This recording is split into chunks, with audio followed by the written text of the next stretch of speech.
2005-এ যখন আমি কাজ শুরু করি, জয়া আপু, অপি আপু, তারিন আপু, শ্রাবণ আপু, ওরা অলরেডি স্টার। লাক্স বিউটি কন্টেস্টের আয়োজনই করা হচ্ছে এই জন্য যে তারা অভিনেত্রী, তারকা তৈরি করবে, একটা প্ল্যাটফর্ম দেওয়ার জন্য। আমরা যারা থিয়েটার থেকে আসছি তারা আমরা বছরে একটা নাটকেরও প্রধান চরিত্রে আমাদেরকে কাস্ট করা হচ্ছে না। সে সময় তুমি যদি 10 জন প্রথম সারির ডিরেক্টর ধরো, সেই 10 জন প্রথম সারির ডিরেক্টরের 7 জনেরই ব্যক্তিগত নায়িকা আছে, হয় প্রেমিকা রূপে নয় স্ত্রী রূপে। আমি পুরুষদের চাইতে শক্তিশালী। চঞ্চল চৌধুরী, মোশাররফ করিম, অপূর্ব, নিশো জাতীয় চলচ্চিত্র পুরস্কার থেকে এমন কোন পুরস্কার নেই যা আমি 105 কেজি ওজনে পেয়ে শেষ করিনি। বোধের অ্যাওয়ার্ড নিতে যাচ্ছি, ওরা আমাকে প্রশ্ন করছে ফটোশুট নিয়ে। ঠিক আছে, ফটোশুট নিয়ে কথা বলার, কিন্তু সেই ফটোশুটও তো আমার অন্য আর 5টা সহকর্মীও করছে, এই ডিজাইনারদের কাপড় পরেই করছে। দর্শকের কাছে আমার ইমেজটা তৈরি হয়েছে ওটা। আমি কিন্তু দর্শকদের ওই অনুভূতিটাও বুঝি।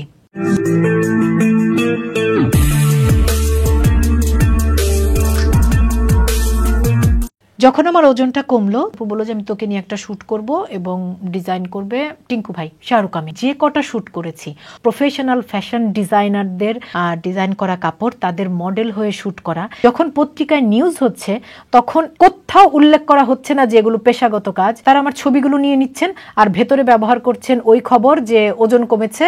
আমার এমন বহু সহকর্মী আছেন যারা বাচ্চা হবার 3 মাসের মধ্যে তারা ফিট হয়ে গেছেন। আমি 10 বছর 100 কেজি ওজনের একটা হাতি, আমাকে নিয়ে নিউজ, আবার শুকিয়েছি সেটা নিয়েও প্রতিদিন নিউজ, আর আমার ওজন কমেছে সেটা নিয়ে এরকম নিউজ। এটা একটা ভুল চর্চা হয়েছে, আমি নিজে এটাতে বিশ্বাসী না। তো তুমি তো নিজে কিছু করো নাই যে তোমাকে মানুষজন 10 জন চিনতো, এখন 10 কোটি মানুষ চিনে। আমার কাজ দিয়ে চিনুক, কেউ যদি আমাকে নিয়ে আলোচনা প্রশংসা যেটাই করবেন আমার কাজ নিয়ে করুক। তুমি সারা বাংলাদেশে 10 মিনিট তুমি কোনো শহরে হাঁটতে পারবে না আমার চেহারা না দেখে। তোমাকে কেউ কিন্তু ওইভাবে কাউন্টও করতো না, তোমাকে একজন অ্যাক্ট্রেস হিসেবে আমরা চিনতাম। প্রথম সারির কোনো নায়িকা, প্রথম সারির কোনো মডেল, অভিনেত্রী হিসেবে আমরা কিন্তু কখনো আমরা ওইভাবে ভাবি নাই। জয়া হাসানের সাথে রুনা খানের নামটা চলে, এটাই তো সবচেয়ে বড় ভুল চর্চা। সেটা হচ্ছে যে আমি কিন্তু বুঝি মামা। হ্যাঁ, আমার যেটা তুমি বলছিলে যে বারবার যে 2005-এর কথা আমি বলছি, 2005-এ যখন আমি কাজ শুরু করি সে সময় বাংলাদেশে আসলে 2টো ফরম্যাটে কাজ হতো, 3টা ফরম্যাট। আমি তোমাকে একদম, আমি টেলিভিশন মিডিয়ার কথা বলছি, আমি চলচ্চিত্র এফডিসি চলচ্চিত্রের কথা বলছি না, কারণ আমি এখানে কাজ করেছি। সে সময় যারা অলরেডি মানে স্টার, যেমন জয়া আপু, অপি আপু, তারিন আপু, শ্রাবণ আপু, ওরা অলরেডি স্টার। হ্যাঁ, ইশতা আপু, ওরা অলরেডি স্টার। আর তারপরে আমরা যারা কাজ শুরু করেছি, আমি, তিন্নি, তিশা, বা আমরা যারা কাজ শুরু করেছি, তাদের আসলে এটা আমি বলতেই চাই, এখন আসলে বলবো, আস্তে আস্তে বলতে হবে। 2টো ফরম্যাটে কাজ হতো। একটা হচ্ছে যারা লাক্স থেকে আসবে, সেটা খুবই স্বাভাবিক। লাক্স বিউটি কন্টেস্টের আয়োজনই করা হচ্ছে এই জন্য যে তারা অভিনেত্রী বা তারকা তৈরি করবে, একটা প্ল্যাটফর্ম দেওয়ার জন্য, এবং লাক্স আনন্দধারা ফটোজেনিক, এবং সেটাই হওয়া স্বাভাবিক। আমি বারবারই বলছি যে ধরো লাক্স থেকে 10টা মেয়ে আসছে, সেই 10টা মেয়ে বছরে 10টা নাটকের প্রধান চরিত্রে তাদেরকে কাস্ট করা হচ্ছে। আমরা যারা থিয়েটার থেকে আসছি তারা আমরা বছরে একটা নাটকেরও প্রধান চরিত্রে আমাদেরকে কাস্ট করা হচ্ছে না, আমাদের কাছে প্রস্তাব আসছে না। এটা গেল একটা লাক্সের ফরম্যাট। আরেকটা ফরম্যাট হচ্ছে সে সময় তুমি যদি 10 জন প্রথম সারির ডিরেক্টর ধরো, সেই 10 জন প্রথম সারির ডিরেক্টরের 7 জনেরই ব্যক্তিগত নায়িকা আছে, হয় প্রেমিকা রূপে নয় স্ত্রী রূপে। এবং সেই ব্যক্তিগত নায়িকারা তারা তাদের ব্যক্তিগত ডিরেক্টরের সকল কিছুর নায়িকা, পাশাপাশি অন্যদের কাজের, কারণ ব্যক্তিগত বেস্ট 7 জন ডিরেক্টর যখন কাজ করবে সেগুলো তো ভালো কাজ পরিণত হবে, তখন অন্যরা ডাকবে। তো যে ধরো যারা তারকা হয়ে আছে তারা তারকা, যারা লাক্স থেকে আসছে তারা লাক্সের প্ল্যাটফর্ম পাচ্ছে, এবং সেটাই স্বাভাবিক। আমি বারবারই বলছি আমি লাক্স হয়ে আসলে ওই প্ল্যাটফর্ম আমিও পেতাম। তারপরে বাকি 10 জনের মধ্যে 7 জন বা 6 জন প্রথম সারির ডিরেক্টরদেরকে নায়িকা আপারা এক একজন দখল করে রেখেছেন, বুকড। তারা সবাই সেই ডিরেক্টরের কাজ করে, অন্য আরো 5 জন। তো এই যে আমাদের মতো থিয়েটার করে যারা আসা, আমি, শর্মিমালা, আমাদের তো কোনো জায়গা নেই, আমাদের তো কোনো জায়গা নেই মামা। তুমি যখন আমাকে কথা বলো, মানে তুমি তো আমাকে বাংলাদেশের নারী অভিনেত্রীদের, গত 20 বছরের নারী অভিনেত্রীদের সাথে তুমি আমাকে মেলাতেই পারবে না। আমি পুরুষদের চাইতে শক্তিশালী, কারণ গত 20 বছরে তারকা হয়েছে চঞ্চল চৌধুরী, মোশাররফ করিম, অপূর্ব, নিশো। চঞ্চল চৌধুরী, মোশাররফ করিম, অপূর্ব, নিশো নায়িকা তারকা হয়েছে হয় লাক্সের নায়িকাদের সাথে অথবা ডিরেক্টরের স্ত্রী, ডিরেক্টর, প্রত্যেকের নায়ক কিন্তু ওরা। আমি না ওখানে আছি না ওখানে আছি, ইন্ডিভিজুয়াল সোলো। আমি ছেলেও না, যেহেতু তাদেরও নায়ক হতে পারছি না। সকল কিছু ওই ও পাবো না, ও পাবো না, সেও পাবো না, মোশাররফ অপূর্বদের নায়িকাও তারপরেও কিন্তু আমি আছি। আমার সিসিমপুর আছে, আমার গ্রামীণ ফোন আছে, আমার ডাচ বাংলা ব্যাংক আছে, আমার হালদা আছে, আমার ছিটকিনি আছে, আমার ফ্যামিলি ক্রাইসিস আছে। আমি কিন্তু কন্টিনিউয়াস আছি। এবং যেটা তুমি বলছিলে যে সম্মান স্বীকৃতি, দেশের এমন কোন পুরস্কার নেই, জাতীয় চলচ্চিত্র পুরস্কার থেকে এমন কোন পুরস্কার নেই যা আমি 105 কেজি ওজনে পেয়ে শেষ করিনি। তারপরে ফটোশুটের পরে যেটা হয়েছে এটা তো একটা ভাই ব্লুম, কিন্তু কোনোভাবেই আমি এটাকে আমি বারবারই বলছি যে ওয়েট লসটা আমার ব্যক্তিগত জার্নি, এটা আমি ক্যাশ করতে চাইনি, করিনি। যারা করেছেন তারা সেই পত্রিকা কাটতির জন্য করেছেন। আমি চেয়েছি, এবং এই যে 2 বছর, এই 2 বছরে আমার কাজ কি কি দেখো।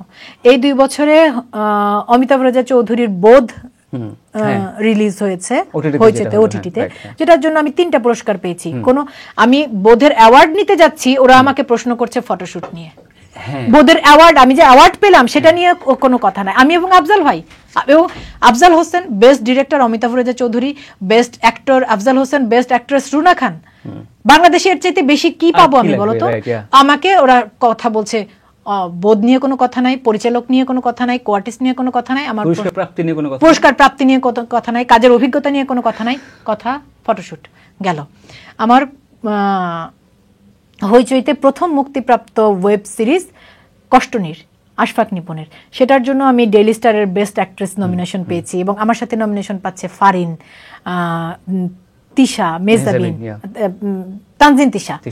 ওরা 3জনই কিন্তু আমার পরের প্রজন্মের অভিনেত্রী।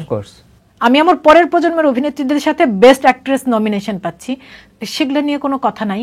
ফটোশুট আমি চরকিতে আমার মুক্তিপ্রাপ্ত প্রথম ওয়েব ফিল্ম আন্তনগর, গৌতম কৈরির, সেটার জন্য চরকির এবং এবার সিজেএফবির প্রতিটার বেস্ট অ্যাক্ট্রেস নমিনেশন পাচ্ছি। এখানেও একই কথা, পরের প্রজন্মের মেজাবিন, তাসনিয়া ফারিন, ওদের সাথে আমি নমিনেশন পাচ্ছি। কথা বলতে গেলে ফটোশুট, ঠিক আছে ফটোশুট নিয়ে কথা বলার, কিন্তু সেই ফটোশুটও তো আমার অন্য আর 5টা সহকর্মীও করছে, এই ডিজাইনারদের কাপড় পরেই করছে। এই মেহেরের ডিজাইনার কে? মেহেরের ডিজাইনার সামিনা সারা, মডেল হচ্ছে মিম, সাবিলা নূর, আমি, সানায়া কুটুরের ডিজাইনার সানায়া চৌধুরী, ওর মডেল কে? মিম, ফারিন, মেহজাবিন, আমি, জয়াপা, মেহেরের জয়াপা, নাজিয়া হাসান অডিয়ন এক্সক্লুসিভ, ওর মডেল কে? মিম, মেহজাবিন, আমি। তো মানে তাহলে হোয়াটস রং উইথ ইট? না রং না, তো এই যে বললাম তোমারটা হিট হয়ে গেছে, তোমারটা হিট হয়। রংটা কি আমি জানি, যেটা হচ্ছে যে ওই সিসিমপুর থেকে ফ্যামিলি ক্রাইসিস, আচ্ছা, যেই চরিত্রগুলো দর্শকের কাছে অনেক বেশি পৌঁছেছে আমার অভিনীত, সেই প্রতিটি চরিত্রই হচ্ছে আমাদের ঘরোয়া, পাশের বাড়ির মেয়ে, সুমনা পাশের বাড়ির মেয়ে, একদম মধ্যবিত্ত, নিম্ন মধ্যবিত্ত, বা হালদা, ছিটকিনি, নিম্ন মধ্যবিত্ত, গ্রামের পাশের বাড়ির মেয়ে, বাড়ির মেয়ে। দর্শকের কাছে এক্স্যাক্টলি, দর্শকের কাছে আমার ইমেজটা তৈরি হয়েছে ওটা। আমি কিন্তু দর্শকদের ওই অনুভূতিটাও বুঝি, খুব ভালো করে বুঝি।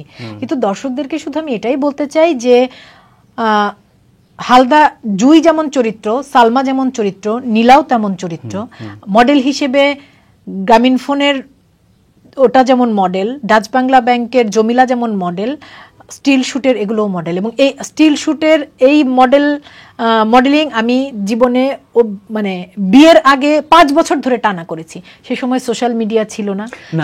কিন্তু আরো ব্যাপার আছে, এইখানে তোমার ডিজাইনাররা তোমাকে যেভাবে প্রেজেন্ট করতেছে, দেখো এখানে বোল্ড কিন্তু অনেকেই, যেটাকে আমরা বোল্ড বলতেছি, লাইক বোল্ড মিনস ধরো তুমি মানে যেই ক্যারেক্টারগুলো করছো বা রুনা খান যেরকম পার্সোনাল লাইফেও, রুনা খান কিন্তু আসলে এরকম না। দ্যাটস নট রুনা খান যাকে আমরা দেখতেছি। হ্যাঁ, আমাদের ফটোশুট যেটা বললাম সপ্তাহে সালমা তো রুনা খান না মামা, ওইটা আমি সেটাই বলতেছি। তো মানুষ কি ভাবতেছে যে আরে বাবা এত বোল্ড, বা তোমাকে দেখতে ভালো লাগতেছে, ইউ আর টল, তোমার একটু মানে ফিগার খুব সুন্দর, ইউ হ্যাভ সাম কার্ভস, তো স্ক্রিনে দেখতে ভালো লাগতেছে, তো সেজন্য হইতে পারে। এগুলা কোনো কথা? এটাই হইতে পারে না। মানে এগুলো কোনো কথা বলতে, তাহলে মানুষজন ফটোশুট নিয়ে কেন কথা বলবো সেটা বলো তুমি। শোনো, তুমি যদি এরকম মামা এগুলো আসলে তুমি বলবা যে রুনা তুমি বিনয় করে বলছো। হ্যাঁ, মানে আমি আসলে বিশ্বাস করি পৃথিবীর প্রতিটা মানুষ সুন্দর। মানুষের সৌন্দর্য আসলে এখানে এখানে এখানে আর এখানে। মনে কি ভাবছে, মানে মাথায় কি চিন্তা করছে, মুখে কি বলছে, ওখানে হচ্ছে মানুষের সৌন্দর্য। আর দেখার সৌন্দর্যটা ওর মধ্যে মানুষের কোনো হাত নেই। সৃষ্টিকর্তা তৈরি করে পাঠিয়েছেন সবাইকে, সৃষ্টিকর্তার তৈরি প্রতিটা সৃষ্টি সুন্দর।